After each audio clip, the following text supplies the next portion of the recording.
안녕하세요, 보험 디렉터입니다. 오늘은 고객이 보험금을 청구했을 때 현장 심사를 진행한다고 연락 오는 경우가 종종 있어요. 현장 심사가 무엇인지, 어떻게 대처해야 하는지, 그리고 현장 심사 시 어떤 서류에 동의를 하고 동의를 하면 안 되는지에 대해 말씀드리겠습니다.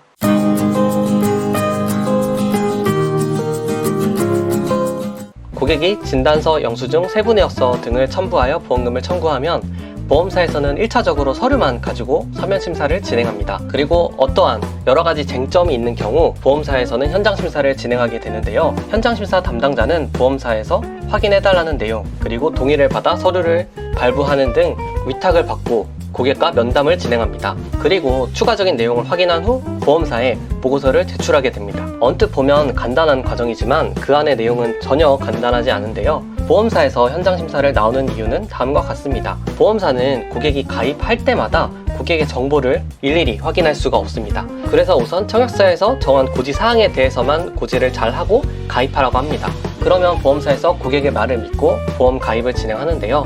가입 후 별 문제가 없으면 지나가겠지만 최소한 보험 가입 후 2년 이내에 보험금을 청구한다면 고객이 보험금을 가입할 때 고지한 내용들이 사실인지 숨기는 게 있는지를 확인하는 과정을 진행합니다. 가끔 잘못 알고 계신 경우가 있는데요. 보험 가입 후 6개월 있다가 병원을 내원했고 그 내용을 보험 가입 후 2년 6개월이 된 시점에서 청구를 한다면 2년이 지난 게 아닙니다. 병원에 간 기록이 기준으로 하기 때문입니다. 현장 심사 담당자는 고객에게 동의 서류를 받아 주치료 병원에 우선 방문하여 차트를 발급하는데요. 거기에 보면 고객이 의사 선생님께 말한 내용들이 써 있습니다. 언제부터 아팠는지, 그전엔 어느 병원에서 치료를 받았는지 등입니다. 그렇다면 현장 심사 진행 과정은 어떻게 될까요? 보험금을 청구했는데 보험사에서 현장 심사가 필요하다고 판단되면 고객에게 현장 심사가 진행되며 손해사정사 직접 선임권을 사용할 수 있다는 문자 안내를 받게 됩니다.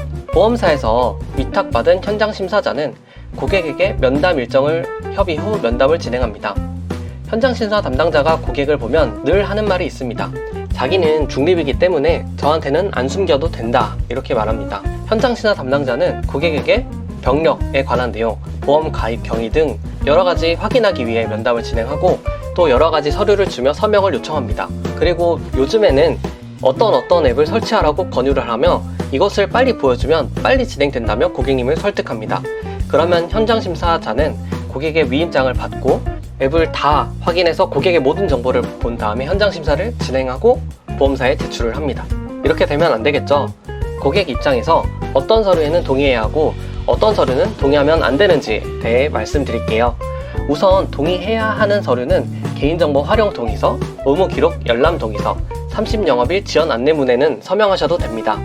그러나 의료자문 동의서, 면책 동의서, 해지 동의서, 건강보험공단 요양급여 발급 요구서는 서류를 하면 안 됩니다. 그리고 추후 이제 민원을 걸지 않겠다는 합의서 이런 것도 쓰시면 안 됩니다.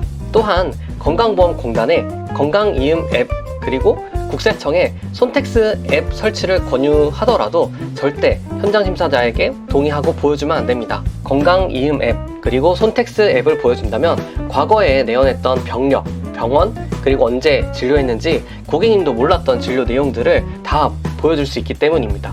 모든 내용을 고객님도 기억 못하는 모든 내용을 보험사에 제공을 하면 면책 당할 가능성이 크겠죠. 자, 그렇기 때문에 오늘 이 영상을 준비하게 됐는데요. 현장 심사가 진행되면 어떤 식으로 진행되는지, 어떤 서류는 동의하고 어떤 서류는 동의하면 안 되는지에 대해 말씀드렸습니다. 다음엔 좀 더 유익한 내용으로 찾아뵙겠습니다. 감사합니다.